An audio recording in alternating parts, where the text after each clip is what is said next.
Buenos días, mi nombre es Daniela Raquel Cáceres y somos el grupo número 5. Vamos a iniciar hablando acerca de la orientación espacial.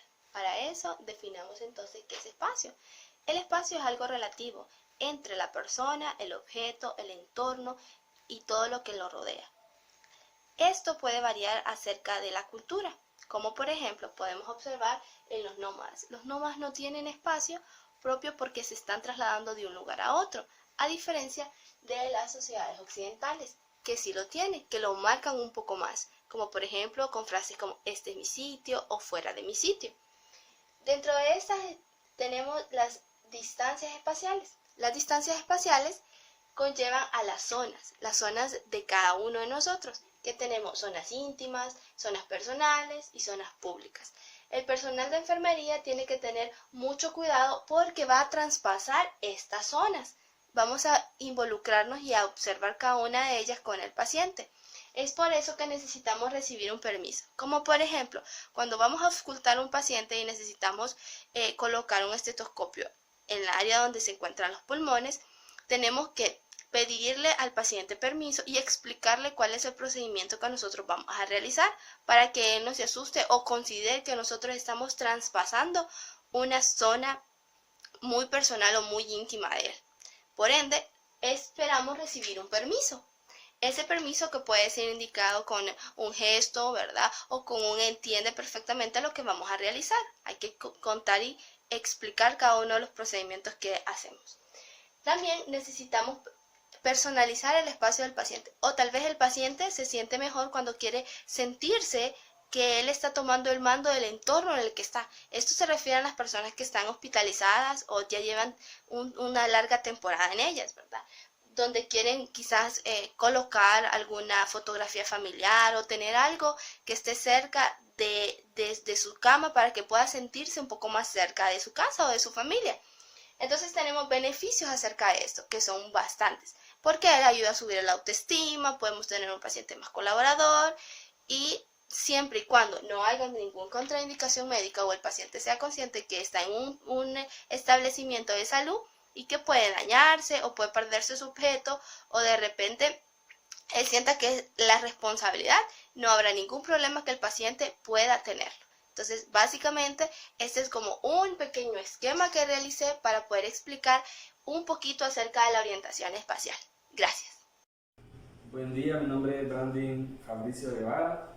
Les voy a hablar sobre lo que es orientación temporal. Y orientación temporal relacionado con la salud también. Vamos a empezar viendo qué significa orientación temporal. La orientación temporal se refiere al enfoque de la persona en el pasado, presente y futuro. En la mayoría de las culturas existen tres orientaciones temporales, como ya les había dicho, son pasado, presente y futuro.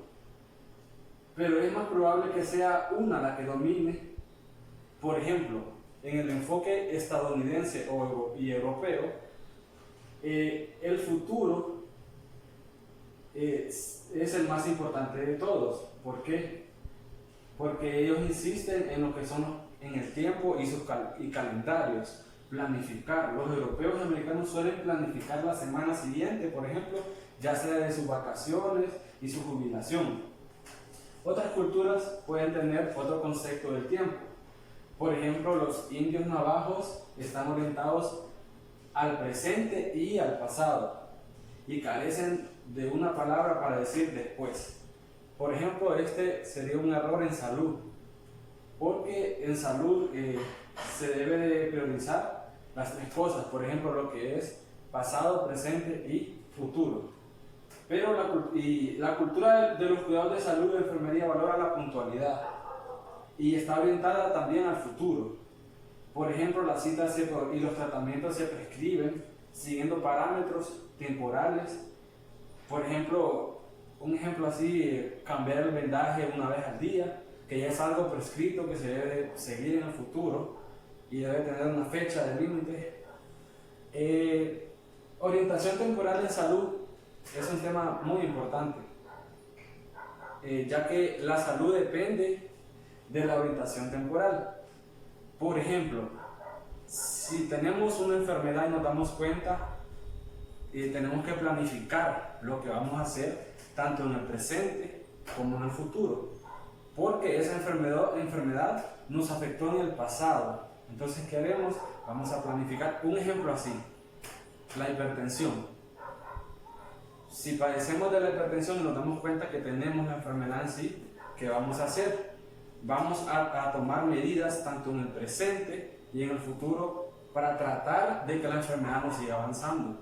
Sería no tomando Coca-Cola, no tomando café, dejando de hacer cosas que ya hicimos en el pasado.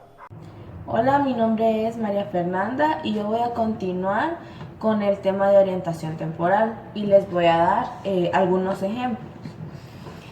Uno de los ejemplos podría ser entre los afroamericanos, que se generaliza al decir que se vuelcan en el presente y que les interesa su estado de salud actual sin prever lo que sucederá en un futuro.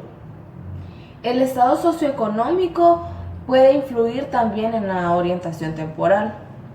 Otro ejemplo podría ser la clase media.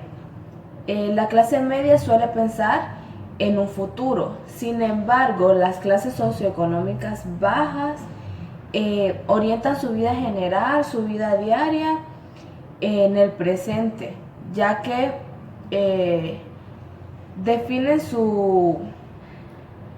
dependen de su supervivencia diaria y no se pueden permitir el lujo de tener planes a futuro.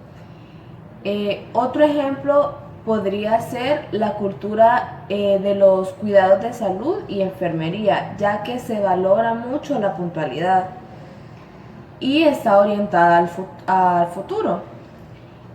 Por ejemplo, las citas se programan y los tratamientos se prescriben siguiendo parámetros temporales. Es Andrea María Alemán Galeas y mi compañera Lisa María Los Mejía. Y nosotros les hablaremos sobre los patrones nutricionales.